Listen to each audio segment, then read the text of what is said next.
Yo te voy a pedir que disfrutes la presencia de Dios en esta mañana, en este lugar. Y algo que quiero compartir contigo lleva por título Comprendiendo la gracia. Comprendiendo la gracia. Y en Mateo 26, versículo 18, dice: y él dijo, esas son palabras de Jesús. Jesús les dice a sus discípulos: id a la ciudad a cierto hombre y decidle: el maestro dice,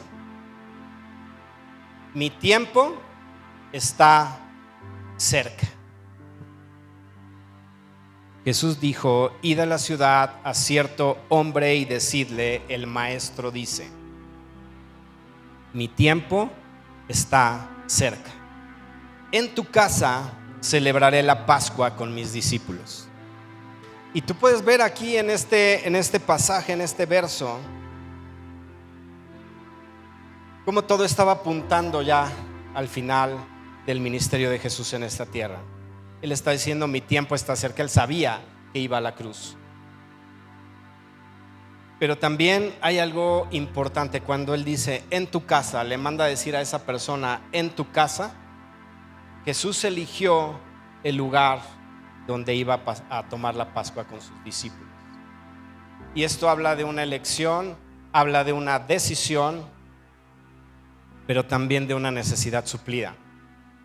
Jesús sabía dónde iba a tomar la Pascua con sus discípulos, y Él eligió el lugar, eligió a la persona, pero la persona tuvo que decidir. Esto habla de un momento de intimidad. Y Jesús se reunió con un grupo selecto en ese aposento. Él se reúne con un grupo selecto y con sus íntimos. Así que Dios te está hablando en esta mañana, porque cuando Él manda a decirte: yo quiero estar contigo y tomar la Pascua contigo, Él está mostrando el deseo de su corazón de estar donde tú estás. Bien, Jesús pudo haber elegido cualquier otro lugar o algún lugar donde habitaban los discípulos. Cada discípulo tenía casa. ¿Por qué no Jesús les dijo: Pedro, préstame tu casa, vamos a ir a tomar ahí la Santa Cena, la Pascua? ¿Por qué eligió a un hombre de la ciudad? ¿Puedes notar el gran amor de Dios a través de las palabras de Jesús, diciendo: yo quiero estar en tu casa? Si tú abres tu casa, ¿qué dice la palabra? Yo entraré y cenaré contigo. Así que Jesús está expresando palabras específicamente a tu vida en esta hora, diciendo: yo quiero celebrar contigo esta Pascua. Yo quiero estar contigo y quiero pasar un momento íntimo con un grupo selecto. Él se reúne con sus íntimos, con aquellos que responden al llamado. Así que el hecho de que tú estés acá no es una casualidad. Dios te convocó. El Espíritu Santo te llamó en esta mañana para que tú vinieses a tomar la Pascua con Jesús. ¿Te imaginas a Jesús mismo diciéndote: hoy voy a estar contigo y hoy quiero celebrar la Pascua? Y si tú vas a Lucas 22:14, cuando llega la hora y se sientan a la mesa, y con él los apóstoles, les dice: cuánto he deseado comer con vosotros esta Pascua antes que padezca. 14 y 15, 14 al 16. Lucas 22, 14 al 16. Cuando era la hora, se sentó a la mesa y con él los apóstoles, y les dijo: cuánto he deseado comer con vosotros esta Pascua antes que padezca.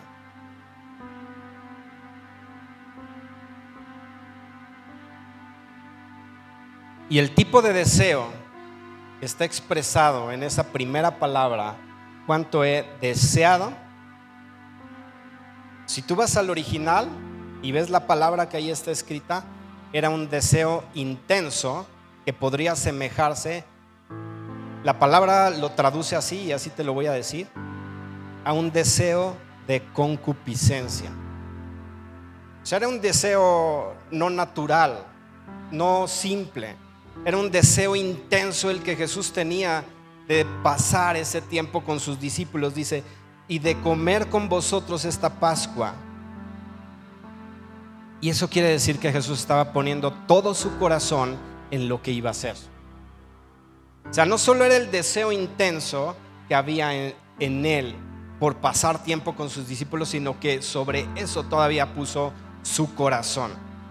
Es decir, él se estaba entregando para ellos desde el momento de la Pascua. Así que lo que Jesús está haciendo en esa Pascua es manifestar actos proféticos. Él está diciendo cosas que iban a venir en un futuro y estaba dejando elementos que en un momento iban a suceder. Jesús está diciendo: yo te deseo más que nada en este mundo. Y yo no sé si eso impacta tu corazón, que Jesús te diga: yo te deseo más que a nada y más que a nadie en este mundo. Si tú y yo comprendemos el gran amor que Dios nos ha tenido, vamos a corresponder a ese amor. Cuando Jesús le da la instrucción a los discípulos para ir a buscar a ese hombre, los discípulos salieron inmediatamente a buscar a la persona que Jesús les había dicho. Yo no sé si lo que falta en nuestro corazón es esa revelación del amor de Dios y de las palabras sensibles que Jesús puede hablarte para que tú y yo respondamos a ese amor. ¿Te imaginas a los apóstoles llegando tarde al aposento?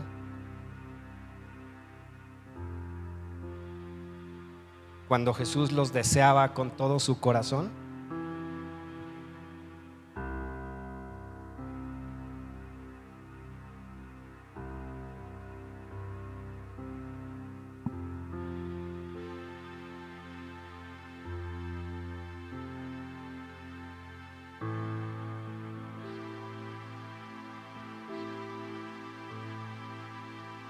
Y Jesús no solo los amó,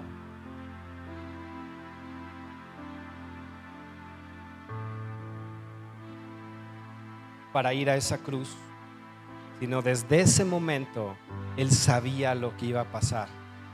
Y yo creo que desde ese momento Él estaba con su corazón siendo derramado a favor de los discípulos. Les dice: antes que yo padezca, antes de que yo dé el siguiente paso que me corresponde para el cumplimiento del propósito eterno, yo quiero estar con vosotros. Imagínate el amor que Jesús les tenía a esos discípulos y vete reflejado en esos discípulos. Él quería pasar ese tiempo con ellos y no perderse ese momento. Y no es solo porque fuese una fiesta de los judíos, sino Jesús anhelaba ese momento preciso que iba a pasar con sus discípulos, en donde iba a derramar su corazón, en donde iba a abrir su corazón, y donde esa revelación de ese amor profundo de Jesús iba a llevarles, había encomendado. Por eso te digo que a veces nos falta revelación de ese amor. Si tú y yo comprendiésemos esa clase de amor, tú y yo no nos perderíamos ningún momento que Jesús nos llamase a pasarlo en intimidad con Él. Porque Él está diciendo: te anhelo con todo lo que mi ser puede anhelarte, y pongo por encima de ello todavía todo mi corazón todo el amor que el Padre ha derramado sobre mí para pasar este tiempo contigo. Así que tú y yo debemos ser correspondientes a ese grande amor. Si tú y yo lo comprendemos, tú y yo vamos a caminar de manera diferente en esta tierra, sabiendo que nuestro amado está aguardando por nosotros y que lo que Él espera es que tú te prepares de la mejor manera con la ayuda de su Santo Espíritu, para que cuando Él regrese nos encuentre dignos de Él. Si tú y yo no caminamos así, de acuerdo a lo que la palabra dice, no estaremos reinando con Él. Estaremos donde Él está, claro, esa es su promesa. Pero ¿serás la esposa? ¿Anhelamos de la misma manera a Jesús como Él nos anhela? Tal vez como la simbología a la que se refiere la palabra es de un esposo con su esposa, tal vez por eso actuamos como actuamos. Porque humanamente el amor se va desgastando. ¿Cuánto amas a tu marido? ¿Cuánto amas a tu esposa? Tal vez ahí puedas ver la condición de tu corazón. Y muchas veces a través de ese filtro es como amamos a Dios. Dios debería ser el primer lugar en nuestras vidas.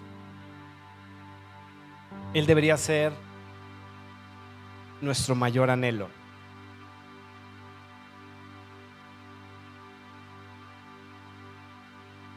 Así que hoy lo que el Espíritu Santo está hablando a tus oídos es: yo te anhelo y deseo pasar intimidad contigo. En Mateo 26, 26 al 29 dice: y mientras comían, tomó Jesús el pan y bendijo y lo partió y dio a sus discípulos y dijo: tomad, comed, esto es mi cuerpo. Y tomando la copa y habiendo dado gracias, les dio diciendo: bebed de ella todos, porque esto es mi sangre del nuevo pacto, que por muchos es derramada para remisión de los pecados. Y tú puedes ver aquí otro acto profético. Él ya les está diciendo lo que representaba el pan y lo que representaba el vino, y Jesús no había pasado la cruz. Y él está diciendo: tomad, comed, esto es mi cuerpo, esta es mi sangre de un nuevo pacto que estoy por firmar. Sin embargo, vamos a comer o a participar anticipadamente de lo que ha de venir.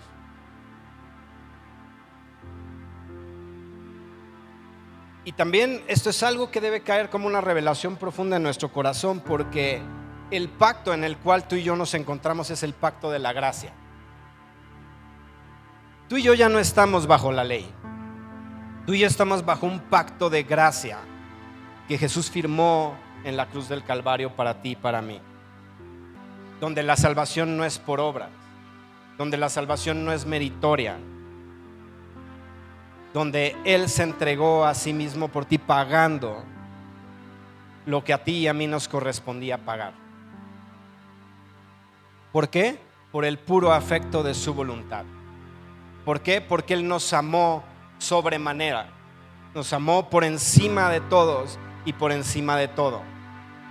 Así que tú y yo debemos dejar que ese amor impacte en nuestras vidas. Ese es un pacto muy superior al que tú puedes leer en el Antiguo Testamento, pero a veces parece que nos gusta ciclarnos y centrarnos en el Antiguo Testamento, cuando tú y yo tenemos algo muy superior, lo que Jesús conquistó para nosotros en la cruz del Calvario.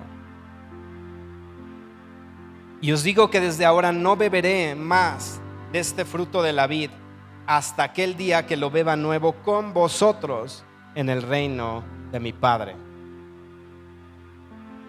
Así que tú y yo hacemos o celebramos la Santa Cena recordando ese momento anunciando la muerte de Jesús, porque eso es lo que él hizo. Él anunció su muerte en esa Pascua. Él dijo: voy a ir a esa cruz, así que en este momento lo estoy celebrando con ustedes. Tú y yo también estamos anunciando su muerte hasta que Él venga. Esa es la instrucción, ese es el mandato.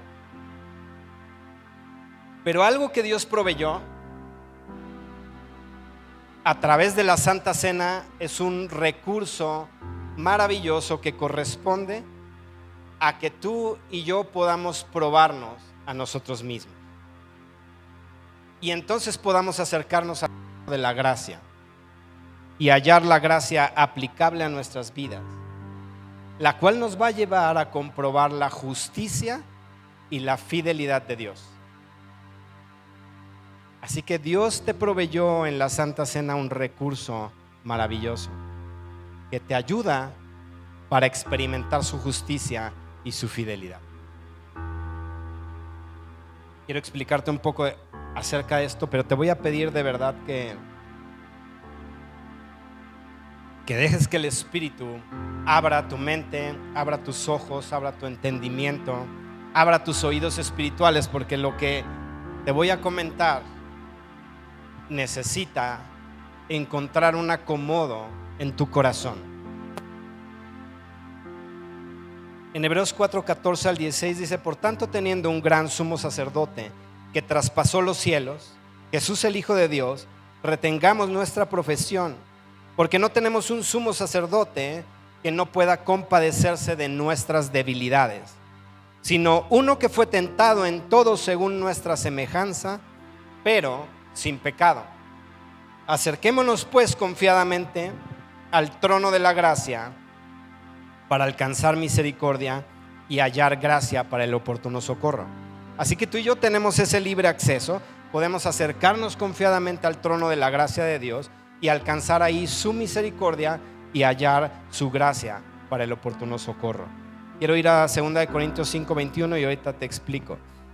Al que no conoció pecado por nosotros, lo hizo pecado, para que nosotros fuésemos hechos justicia de Dios en él.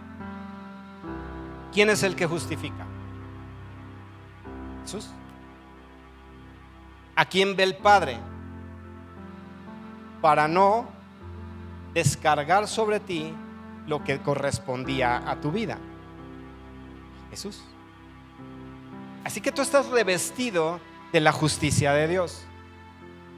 El Padre ve a Jesús en ti y por eso eres acepto delante de su presencia. Y tú puedes llegar hasta su mismo trono, entrar y penetrar hasta su misma presencia y entonces alcanzar su misericordia y hallar su gracia. No es por méritos propios, es por Jesús.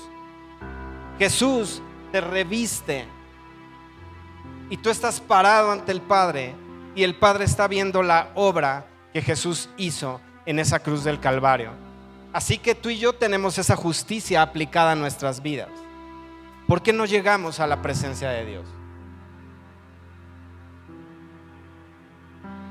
¿Por qué puede existir en nuestra vida sentimientos de indignidad?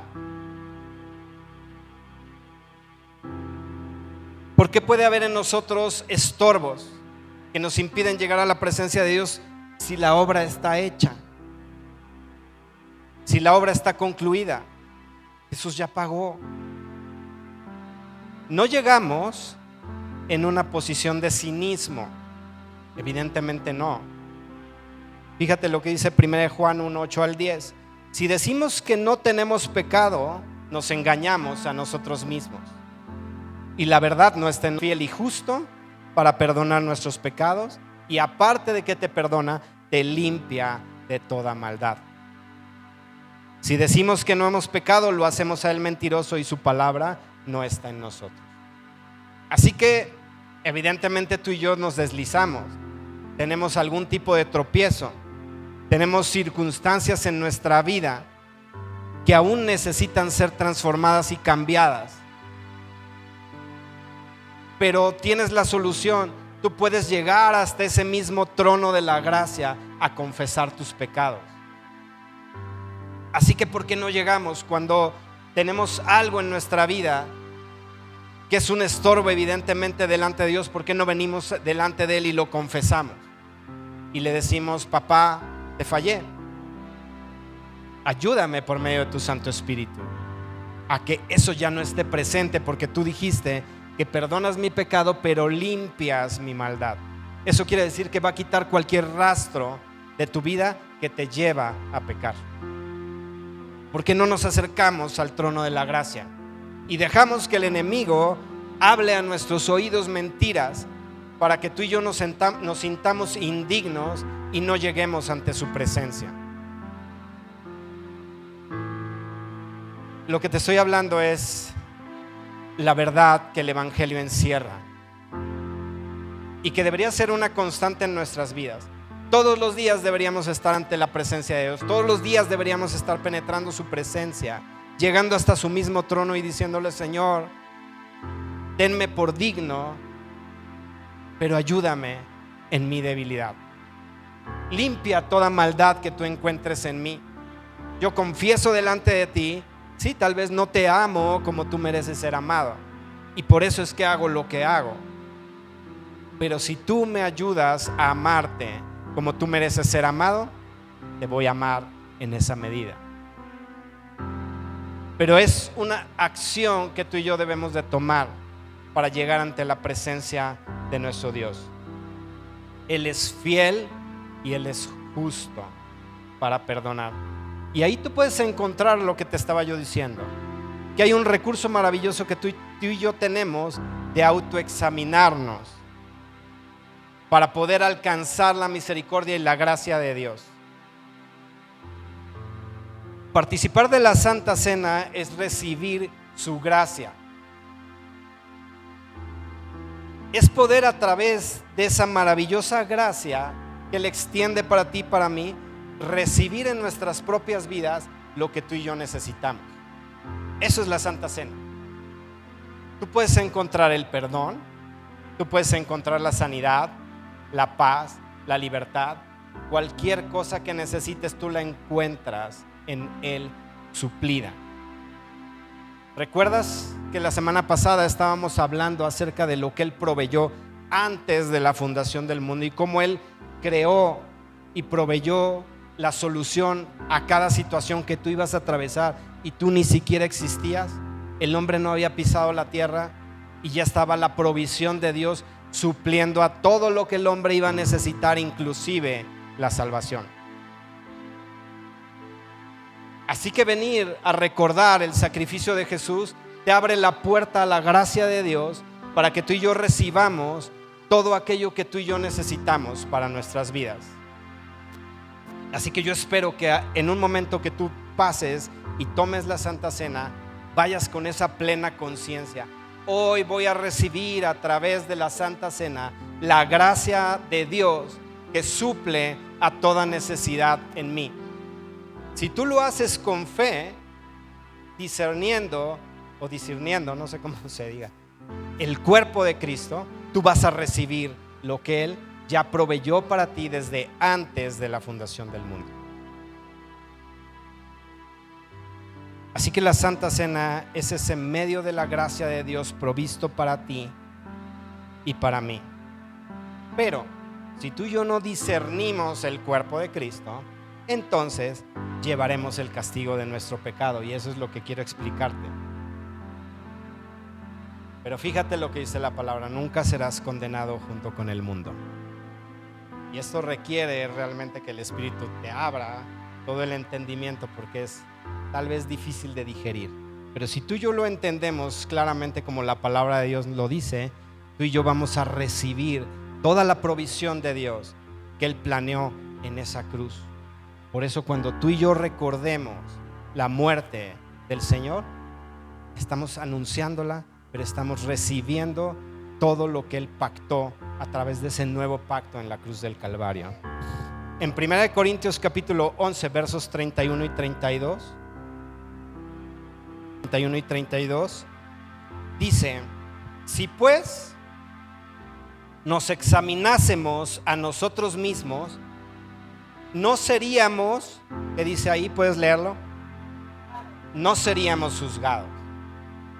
Mas siendo juzgados, somos castigados por el Señor para que no seamos condenados con el mundo. ¿Puedes leer este pasaje otra vez?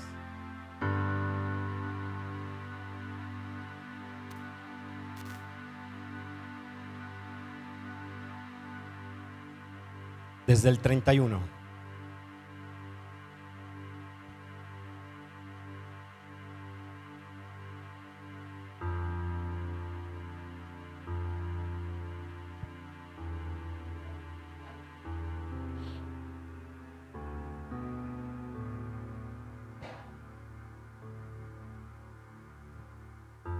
¿Ya te cayó la revelación en tu corazón o necesitas seguir repitiéndolo?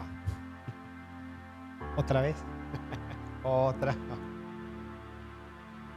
Dice, si pues nos examinásemos a nosotros mismos, y eso es lo que el apóstol Pablo está diciendo, cuando tú vengas a la cena del Señor, necesitas examinarte. Es decir, necesitas discernir el cuerpo de Cristo. Si tú y yo hacemos eso, dice, no seremos juzgados. O sea, si tú y yo nos examináramos, no seríamos juzgados. Mas siendo juzgados, somos castigados por el Señor. Es decir, si tú y yo no nos examinamos, entonces somos juzgados y castigados por el Señor. ¿Vamos bien hasta ahí?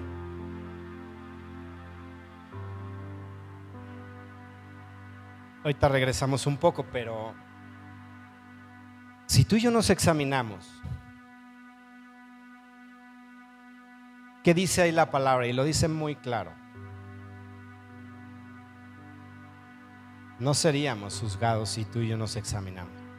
¿Sabes a qué se refiere esa palabra de juicio que está ahí plasmada? Quiere decir que si tú y yo nos examinamos, evitaremos, no, si te examinas, bueno, depende cómo lo hagas, ¿verdad? Pero debería ser en sinceridad, porque si te examinas y no encuentras nada malo, quiere decir que no estás siendo sincera, porque acabamos de leer el pasaje anterior que dice, si decimos que no pecamos, hacemos mentiroso a Dios. O sea que de que vamos a encontrar algo, lo vamos a encontrar, sí o sí. A veces son cosas, sí, sumamente sutiles. A veces son cosas sutiles. Sin embargo, el Espíritu nos ayuda. Ahora, si tú y yo nos examinamos, dice, no seríamos juzgados. Es decir, evitaríamos la disciplina y el castigo por ese pecado. Y son palabras que a mí, cuando yo empecé a leer esto, dije, ay Dios, y me mandas a decirlo a mí. Pero eso es lo que Dios proveyó para ti. Si tú eres honesto con Dios y le dices, he pecado, he fallado, pero me arrepiento, entonces la disciplina o el castigo que nos correspondería por esa acción no vendría como viene por no examinarnos a nosotros mismos. ¿Ya ves lo importante que es cada día estar a cuentas con Dios? Y no es simplemente por decir, ay, no vaya a ser que el Señor venga en la madrugada y me quede. Porque a veces esa es nuestra motivación. No, tengo que estar a cuentas con Dios para que no me vaya a agarrar ahí en la madrugada y venga el Señor y yo me quede. A veces esa es nuestra motivación. Pero no. Si tú y yo queremos realmente que la gracia de Dios se manifieste en nuestra vida, entonces tú y yo nos vamos a examinar a nosotros mismos. Dice, mas siendo juzgados somos castigados. Ahí está diciendo eso. Eso quiere decir que si tú y yo no nos examinamos, entonces vamos a ser disciplinados por el Señor. Pero ¿cuál es el propósito de esa disciplina? El que tú no seas condenado juntamente con el mundo. Fíjate el gran amor que Dios te tiene. A veces nosotros decimos, pero ¿por qué me pasa esto? Bueno, porque no te examinas. Así de simple. ¿Por qué me pasa esto a mí, Señor? Pues porque no te examinas. O si te examinas, lo haces no de la manera adecuada y entonces sigues, reincide, pues qué honestidad o qué sinceridad hay delante de Dios en eso. Te apapachas a ti mismo. Ay no, Señor, yo soy tan bueno, no le hago mal a nadie, Señor, tú lo sabes. Ya estamos fritos. ¿Sabes que la disciplina que el Señor aplica en nuestra vida cuando no nos examinamos nos evita de la sentencia judicial de castigo que corresponde al pecado? Ahí está su amor manifestado. Esa es la obra de Jesús en la cruz. Te revistió de su justicia, de tal manera que todos tus pecados han sido perdonados y la provisión está para tu pasado, para tu presente y tu futuro. Así que tú estás revestido de la justicia de Dios. Lo que Dios quiere es que tú y yo aprendamos a examinarnos a nosotros mismos y podamos venir en sinceridad delante de Él y decirle: límpiame de toda maldad. De tal manera que entonces, si hay algo que deba ser corregido en nuestra vida, el Señor va a aplicar disciplina. Pero eso te evita el perderte juntamente con el mundo. Así que lo que tú y yo vivamos, por eso dice el apóstol Pablo, si mal no estoy, dad gracias en todo. ¿Ya ves? Ahora vamos entendiendo por qué le damos gracias a Dios en la prueba. Yo paso la prueba, pero no soy condenado con el mundo. Dale, Señor, pásame por el fuego. Pero si quiero evitar eso, pues vengo a examinarme todo el tiempo delante de Dios. Señor, he pecado contra ti, límpiame de toda maldad. Y Él es fiel y justo, nos perdona y nos limpia. Así que ahí está la provisión de Dios para tu vida. En 1 Corintios, si te regresas ahí en el capítulo 11 al verso 29, dice: porque el que come y bebe indignamente, sin discernir el cuerpo del Señor, juicio come y bebe para sí. ¿Qué juicio es el que está comiendo? El que seas disciplinado de parte de Dios. Eso es lo que estás atrayendo a tu vida si no disciernes el cuerpo de Cristo. Dice: por lo cual hay muchos enfermos y debilitados entre ustedes. ¿Por qué? Porque no discernimos el cuerpo de Cristo, porque no venimos delante de su presencia, porque no penetramos su presencia, porque no estamos delante de su trono para hallar su gracia, para hallar su misericordia y alcanzar su gracia. Entonces sí, está ahí enfermos y debilitados entre nosotros. No estoy diciendo que aquellos que estén enfermos o que estén debilitados necesariamente estén en esa condición, ¿ok? No estoy diciendo: entonces estás enfermo porque la última vez que tomaste Santa Cena no hiciste una autoevaluación y por eso te está yendo así. Hay muchos otros factores, pero lo que hoy el Espíritu te manda a decir es: examínate a ti mismo. ¿Quieres recibir toda mi gracia? Examínate.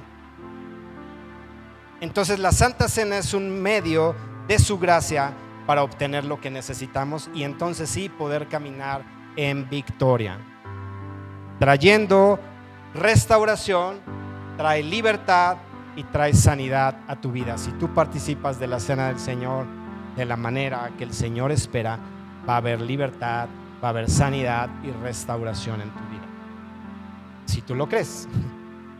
Entonces, entender su gracia es tener su revelación. Y eso, ¿sabes lo que va a producir en ti? Entonces sí, un anhelo profundo por servirlo, por amarlo, por honrarlo, por querer ser más como Él. Yo empecé diciéndote: tal vez nos falta revelación y por eso es que no lo amamos. Pero cuando tú vas en tu entendimiento, que te lleva a amarlo más y más, es imposible no amar a alguien que lo ha dado todo desde antes siquiera que lo necesitaras. Es como si tú sales de viaje y no llevas viáticos.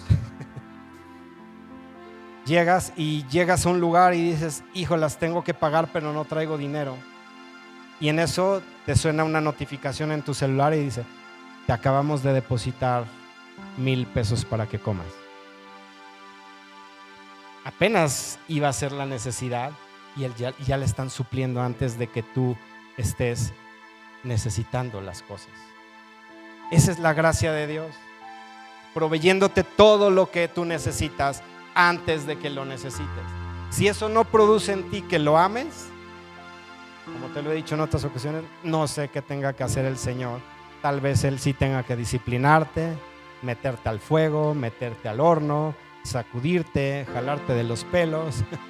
No sé qué tenga que hacer para que reaccionemos y entonces volteemos a ver el gran amor con que Él nos ha amado. Entonces, si tú y yo lo logramos amar de esa manera, teniendo esa revelación en nuestro corazón, entonces tú y yo vamos a despojarnos del pecado que nos asedia y de aquello que impide que tú y yo corramos la carrera que nos fue propuesta. Tú y yo nos vamos a despojar de la religiosidad, porque eso nos lleva a disfrutar los beneficios de Dios. Cuando tú y yo quitamos todo ese tipo de estructuras, que queremos que a fuerza las cosas pasen como yo quiero que pasen, que yo no descanso fielmente en la palabra de Dios, eso es religiosidad. Y eso lo que va a hacer es mantenernos alejados de la gracia de Dios y de que toda su provisión y todo lo que Él ha querido darnos sea otorgado a nosotros. Así que la cena del Señor no es un acto religioso. Y si tú lo ves, no tendría poder en sí mismo los elementos. El poder viene de la cruz. O sea, con que tú comas un pedazo de pan y que tomes una copa de vino, en ello no está el poder. El poder viene del sacrificio que hizo Jesús en la cruz y de la revelación que caiga a tu corazón por lo que Él hizo en aquella cruz. Eso es lo que desata la gracia de Dios. Eso es lo que trae la gracia de Dios a tu vida. Así que tú y yo vamos a poder tomar ese poder y vivir ese poder.